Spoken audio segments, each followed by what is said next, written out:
নমস্কার। যুক্তি তর্ক সঙ্গে অর্কই আপনাদের স্বাগত। আপনাদের সঙ্গে আমি Arkaprabha Sarkar. Nationalist Citizens Party of India তারা আনুষ্ঠানিকভাবে এনডিএতে যোগ দেবেন, এনডিএ শরিক দলের মর্যাদা পাবেন। সংসদে তাদের জন্য আলাদা ঘর বরাদ্দ করা হচ্ছে। তাদের সংসদীয় দলের দলনেতা হবেন সুদীপ বন্দ্যোপাধ্যায়, মুখ্য সচেতক কাকলি ঘোষ দস্তিদার এবং ডেপুটি লিডার শতাব্দী রায়। ঠিক খোকাবাবুর যখন অবিভক্ত তৃণমূলের সংসদীয় নেতা নির্বাচিত হলেন, তার ঠিক আগে যে অ্যারেঞ্জমেন্টটা ছিল সেই অ্যারেঞ্জমেন্টটাই নতুনভাবে ফিরে এলো এনসিপিআই এর মাধ্যমে। এখন এনসিপিআই এর কেন সৃষ্টি, তাদের লক্ষ্য কি, এসব নিয়ে আর বলে কোনো লাভ নেই। সবাই জানেন এনসিপিআই কিভাবে সৃষ্টি হলো, তারা কি চান। এখন প্রশ্ন হচ্ছে ক্যাবিনেট এক্সপ্যানশন হবে। যদি দেখেন এনসিপিআই এ 20 জন সাংসদ আছে, টিডিপি আর জেডিইউ এর থেকে বেশি, তাহলে এনসিপিআই এর থেকে কি কেউ মন্ত্রী হবেন? এটাই তো প্রশ্ন। দেখুন, জেডিইউ আর টিডিপি তাদের সাংসদ সংখ্যা কম থাকতে পারে, তাদের কিন্তু প্রিপোল অ্যালায়েন্স ছিল বিজেপির সঙ্গে, এবং টিডিপি এবং জেডিইউ এর সঙ্গে জোট সরকার অন্ধ্রে এবং বিহারে চালাচ্ছে। চন্দ্রবাবু নাইডু বলুন, নীতিশ কুমার বলুন, তাদের রাজনৈতিক গুরুত্ব, ওজন, 10 বার ভোটে জেতা সুদীপ বন্দ্যোপাধ্যায়ের থেকে অন্তত 100 গুণে বেশি। এবং অধুনা এনসিপিআই এর যারা মাথা, তারা তো তোলামূলের ছিলেন। তোলামূল থেকে চর্বচস্য লেজ্জ পেয় খেয়ে উপভোগ করে এখন তারা এনসিপিআই করেছেন ধান্দা করতে, আখেরটা গোছাতে। 3 বছরের টার্ম এখনো আছে, সাংসদ তহবিলের টাকা খরচ করতে পারবেন।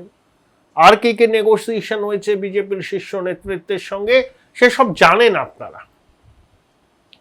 এরা কোনো আদর্শগত কারণেতে নেই, এক একটা বিশুদ্ধ ধান্দাবাজ, নিজের অস্তিত্ব রক্ষার স্বার্থে এবং এই 3 বছরের মধ্যে গুছিয়ে নিতে, এবং যদি কপালে শিখে ছেড়ে মন্ত্রী বা চেয়ারম্যান হয়ে লাল বাতির গাড়ি নিয়ে নিরাপত্তা রক্ষী নিয়ে ঘুরে বেড়াবেন, ব্যাস।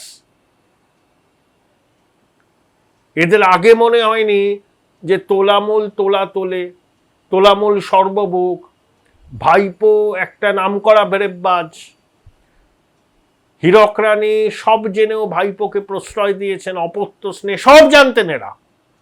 তখন এদের বিবেক দংশন কিন্তু হয়নি। যেই নির্বাচনের পরাজয় হলো,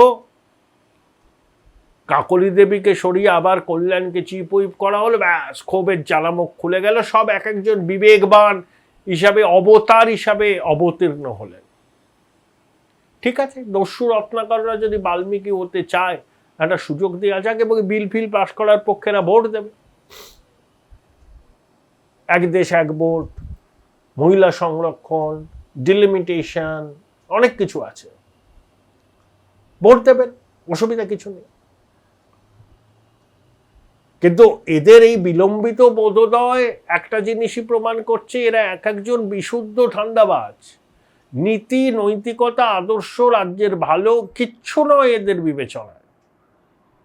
কি করে 3 বছর চর্বচস্য লেজ্জ পেয়েও করা যায়, কিভাবে কেন্দ্রীয় সরকারের সমর্থক দল হিসাবে সুযোগ সুবিধা নেওয়া যায় এবং আখের গোছানো যায়, এছাড়া আর কিচ্ছু নয়। বাপি হালদার বিজেপির কর্মী সমর্থকদের সঙ্গে কি করেছে সবাই জানি। পার্থ ভৌমিক এখন ভাজা মাছটা উল্টে খেতে যায় না, সে কম অত্যাচার করেছে বিজেপির কর্মী সমর্থকদের, কিন্তু এখন ওরা সাধু হয়ে গেছে, সাধু। ঠিক আছে, বৃহত্তর স্বার্থে, দেশের স্বার্থে এগুলো হতেই পারে।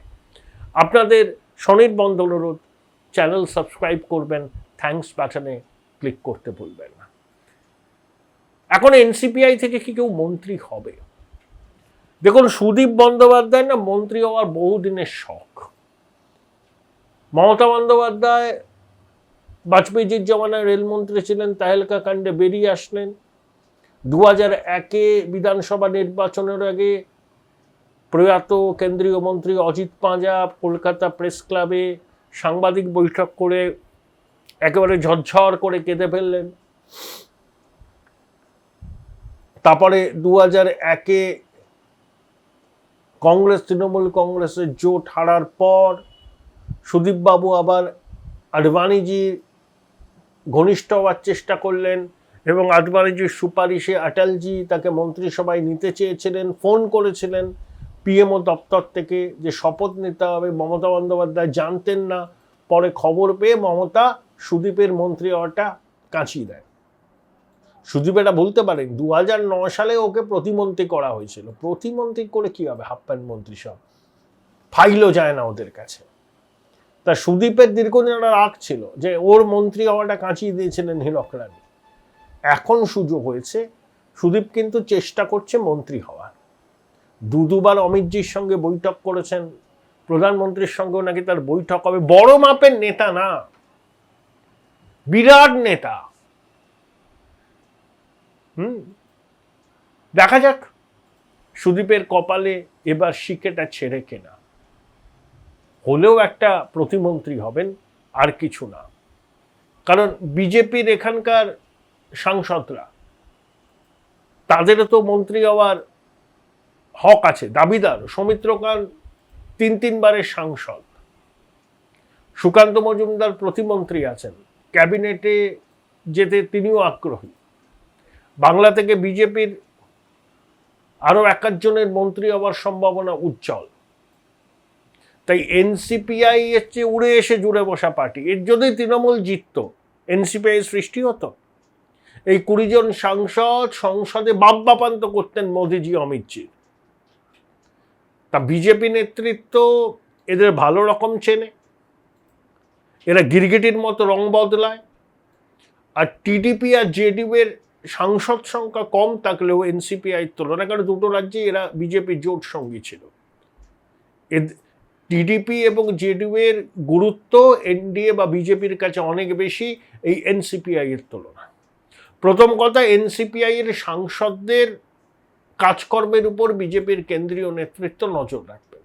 তারা কিভাবে এনডিএর পাশে আছেন, কিভাবে সমর্থন করছেন, কি বক্তব্য রাখছেন, সেগুলো যদি স্যাটিসফ্যাক্টরি হয় তবেই হয়তো 1-1টা প্রতিমন্ত্রী পদ এদেরকে দেওয়া হতে পারে। আমার ধারণা কোনো ক্যাবিনেট মন্ত্রী এরা হবেন না। বড়জোর প্রতিমন্ত্রী ইন্ডিপেন্ডেন্ট চার্জ এইটা হতে পারে। ক্যাবিনেট রিশাফল হচ্ছে। রাজনাথ সিং সম্ভবত আর মন্ত্রী থাকছেন না। মোদিজির সমবয়সী 2014 থেকে টানা তিনি মন্ত্রী আছেন। তার 2 ছেলে উত্তরপ্রদেশের রাজনীতিতে খুব সক্রিয়, একজন বিধায়ক, একজন সহসভাপতি। রাজনাথকে অন্য কোনো দায়িত্বে পাঠানো হবে, সংগঠন নয়। তাকে হয়তো এমন কিছু পদে নিয়ে আসা হবে, সেটা ভাবনা চিন্তা করাই আছে। হতে পারে ভারতবর্ষের পরবর্তী রাষ্ট্রপতি হলেন রাজনাথ সিং, হতেই পারে। দেখুন, নির্মলা সীতারামনকে দক্ষিণ ভারতে সংগঠনের দায়িত্ব দেওয়া হবে কিনা আমি কনফার্ম নই, কারণ নির্মলা সীতারামন সাংগঠনিক স্তরে খুব সফল হবেন বলে আমার মনে হয় না। পেট্রোলিয়াম মন্ত্রী হরদীপ সিং পুরীর মন্ত্রিসভা থেকে সরে যাবেন। তো এরকম কিছু অদল বদল হবে। তবে রাজনাথ সিং এর মন্ত্রিসভা থেকে সরে যাওয়াটা সময়ের অপেক্ষা বলেই বলছেন দিল্লির অনেক অভিজ্ঞ মানুষজন, যারা এই খবরগুলো রাখেন। তবে দেখুন, না চালে বিশ্বাস নেই। মোদিজির মন্ত্রিসভায় কে থাকবে সেটা নিয়ে সংবাদ মাধ্যম গবেষণা করেন, কিন্তু অধিকাংশ সময় তাদের গবেষণা কিন্তু ঠিকঠাক হয় না। চমক দিতে ভীষণ অভ্যস্ত মোদিজি। তাই অর্থমন্ত্রকের দায়িত্ব যদি নির্মলা সীতারামন সরে যান, যদি, এটা কিন্তু এখনো অবধি কনফার্মেশন নেই। কিছু কাগজ বলছে যে নির্মলা সীতারামনকে সংগঠনের দায়িত্ব দিয়ে পাঠাবেন দাক্ষিণাত্যে।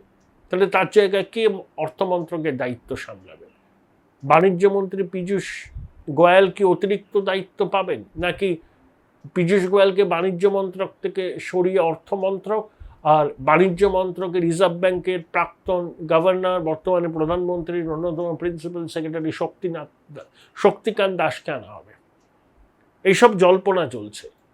তার মাঝখানে এনসিপিআই এর 20 জন সাংসদের ভাগ্যে আদৌ কি কিছু জুটবে, বা যদি জোটে কি জুটবে বা কবে জুটবে, সেটা নিয়ে বঙ্গ রাজনীতিতে আলাপ আলোচনা চলছে। অনেকে বলছেন 20 জন সাংসদ, এনসিপিআই তো এনডিএর দ্বিতীয় বৃহত্তম শরিক, তারা ভুলে যাচ্ছেন টিডিপি এবং জেডিইউ বিজেপির জোট সঙ্গী ভোটের আগে থেকেই।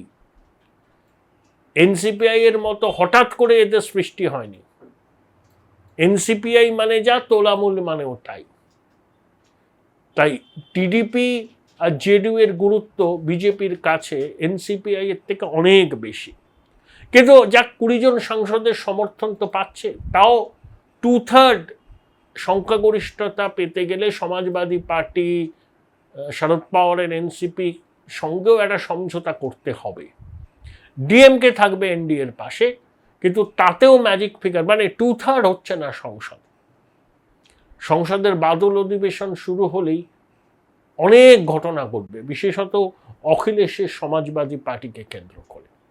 কিন্তু বঙ্গ রাজনীতিতে এখন চর্চা সংসদের বাদল অধিবেশন শুরুর আগে যে সুদীপ, কাকলি, শতাব্দী এর মধ্যে কেউ কি মন্ত্রী হচ্ছেন, নাকি প্রধানমন্ত্রী এনসিপিআই থেকে কাউকে মন্ত্রী করলে এদের সঙ্গে পরামর্শই করবেন না, তার পছন্দের কাউকে মন্ত্রী করতে পারে। অনেকগুলো সম্ভাবনাই দিগন্তে উঁকি মারছে এবং বাংলার রাজনীতিতে এই নিয়ে আলোচনাও চলছে। ভাই ভাই, এটা মডেল না খাতা, আর কত ফটোগ্রাফি করবি? চুপ কর, সামনে মাধ্যমিক, নোট জোগাড় করে পড়তে হবে। কবে পড়বি ভাই? গ্যালারি তো নোটের লাইব্রেরি আর স্টোরেজে পিডিএফ এর ছড়াছড়ি। ধুর, কোনটা পড়বো কোনটা ছাড়বো কিছুই তো বুঝতে পারছি না। আরে তাহলে মৌলিক লাইব্রেরির বই পড়। ওদের সম্রাট এক্সক্লুসিভ সাজেশন বইগুলোতে পাবি সমস্ত গুরুত্বপূর্ণ এমসিকিউ, এসএকিউ ও বড় প্রশ্ন একেবারে উত্তর সহ। কমন পাবো তো? টপারদের জিজ্ঞেস কর। সম্রাট এক্সক্লুসিভ সাজেশন মাধ্যমিক, ভালো রেজাল্টের পাসওয়ার্ড। উচ্চ মাধ্যমিকের পর উজ্জ্বল ভবিষ্যৎ গড়তে NCHMCT পর্যটন দপ্তর, ভারত সরকারের hospitality and hotel management, Paschimbanga সরকারের মাকাউটের BBA BCA, fashion design, aviation tourism, culinary arts পড়ো SBI HM কলেজে। স্টুডেন্ট ক্রেডিট কার্ড ও ব্যাংক লোন পাবে SBI HM এ পড়লে। কোর্সের শেষে SBI HM দেশ ও বিদেশে চাকরির ব্যবস্থা করে থাকে। SBI HM হলো পশ্চিমবঙ্গের সেরা ম্যানেজমেন্ট কলেজ। SBIHM.com। বোলপুর শহরের কোলাহল থেকে মাত্র 20 মিনিট দূরেই রয়েছে সুন্দর রিসর্ট, যেখানে পেয়ে যাবে স্পেশিয়াস আর এস্থেটিক্যালি ডিজাইন রুম। তোমরা যারা গ্রুপে যাও তাদের জন্য আছে কমফোর্টেবল গ্রুপ স্টে অপশন, আর কাপলদের জন্য রয়েছে লাক্সারিয়াস সুইট রুম, তার উপর আবার ফ্ল্যাট 10% অফ। এখানে প্রকৃতির মাঝে তোমরা পেয়ে যাবে একটা সুন্দর সুইমিং পুল, ছোটদের জন্য প্লে এরিয়া আর একটা এস্থেটিক সেলফি কর্নার।